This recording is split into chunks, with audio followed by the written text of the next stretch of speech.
Oyagala okumanya ebiriwo, ebyaliwo, oba ebigenda okubaawo. Program Tambula n'okumanya eggose. Tambula n'okumanya ku MACAU TV ne Royal FM. Tambula n'okumanya. Tambula n'okumanya. Nate tukuleetedde ebizimbe ebikyasinze okuba ebyebbeeyi nga n'olunaku lw'olwaleero tugenda tutandika n'ebizimbe ebitaano ebikyasinze okuba ebyebbeeyi. Ate olunaku lw'enkya tukuleetera ebizimbe bitaano ebikyasinze. Weebale kwekumira ku mukutu MACAU TV ne Royal FM mu pulogulamu yo eŋŋanzi Tambula n'okumanya, nange omusunsuzi w'olunaku Petero. Mu nsi yonna waliyo ebizimbe ebyenjawulo nga bino nno bwe twogerera bya buwanana bwa nsimbi. Ekizimbe ekikutte ekifo eky'ekkumi kye bayita Princess Tower ekisangibwa e Dubai, era kino kibalirwamu obuwumbi bwa $2 za Amerika 2,17,000,000 mu Mei wa 2012. Okusinziira ku kitabo kya Guinness World Records kiraga nti ekizimbe kino kiriko obuwanvu bwa mita 414 era nga kye kizimbe ekisinga obuwanvu nga kisulwamu abantu ab'enjawulo. Obwannannyini bw'ekizimbe kino bwa Tamia Holding Investment era nga kyatandika okuzimbibwa mu mwaka gwa 2006 ne kimalirizibwa mu Julayi wa 2012.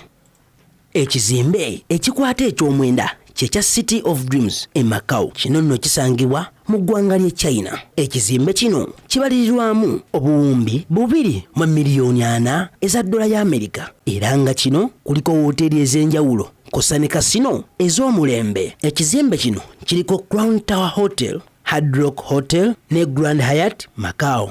Ekizimbe kino kiriko amaduuka agatunda ebintu agasoba mu 2 era nga kuliko kasino ez'enjawulo nga zino zimalawo space oba obugazi bwa square foot 42,000.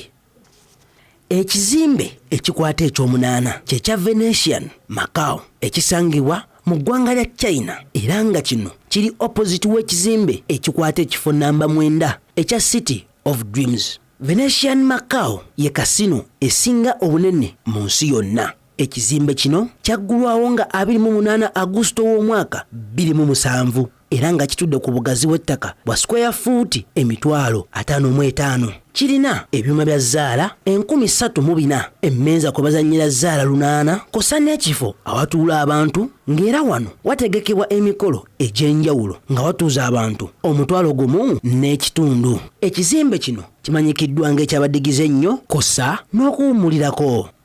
Ekizimbe ekikwata eky'omusanvu kye Wine Resort nga kino kisangibwa mu Las Vegas mu ggwanga lya Amerika era nga kibalirwamu obuwumbi 2,700,000 eza $4 za Amerika. Ekizimbe kino kitudde ku bwaguuga bwa yiika 615 era nga ye wooteeri ey'omukaaga esinga obunene mu nsi yonna. Ekizimbe kino kyatuumibwa oluvannyuma lwa nnyini kyo Stephen Wine. Wooteeri eno ewangudde engule ez'enjawulo nga kuno kuliko engule ya AAA 5 Diamond, Mobile 5 Star, Forbes 5 Star kosa n'endala nnyingi.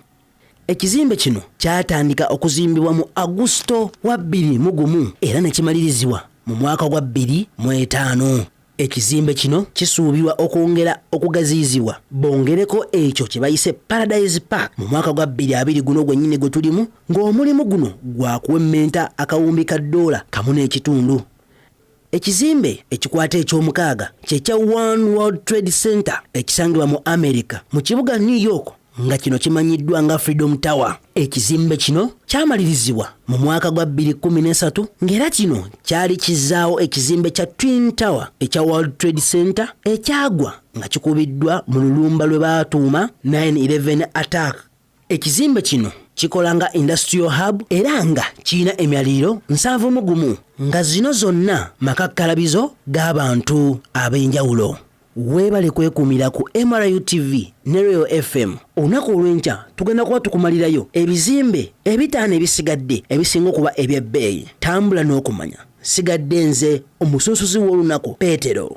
Oyagala okumanya ebiriwo, ebyaliwo, oba ebigenda okubaawo. Program Tambula n'okumanya eggose. Tambula n'okumanya ku MACAU TV ne Royal FM. Tambula n'okumanya. Tambula n'okumanya.